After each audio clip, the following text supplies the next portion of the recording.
Quoi ? J'appelle tout de suite Joël Quignou, notre arbitre radio. Joël est là. Salut Joël.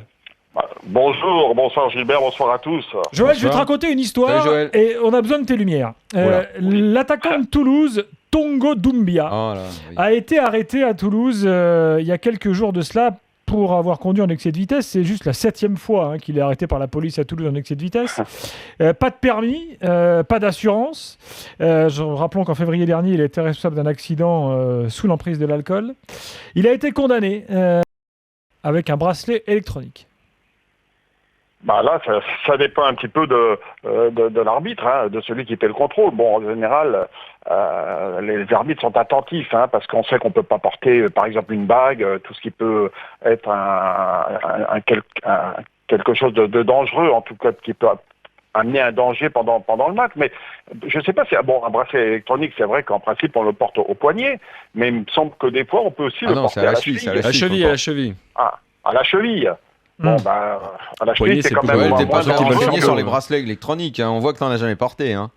Non, mais bon... mais à la cheville, bon, quand on met le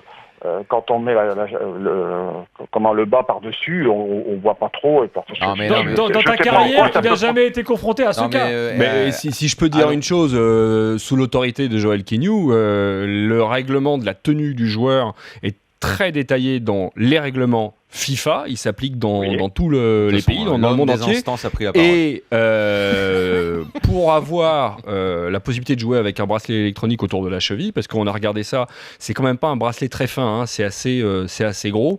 Il doit avoir besoin certainement non pas d'une autorisation d'un arbitre, ou de l'arbitre de la rencontre dans laquelle il officierait, mais de la Fédération française de football, voire plus haut. C'est tout simplement pour qu'il joue, c'est la justice qui lui obtiendra, son avocat qui lui obtiendra, son avocat donc auprès de la justice qui lui obtiendra une dérogation pour qu'il l'enlève. Voilà, c'est tout, c'est simple. Maintenant, attention, Vincent Péricard, en Angleterre, a joué avec un bracelet électronique. Ah, ok, peut-être. Tu vois. En tout cas, peut-être plus fort en Angleterre. En tout cas, au vu de ce que tu racontes, des faits, des antécédents et de ce qu'il a déjà fait, en NBA, il aurait plus de club.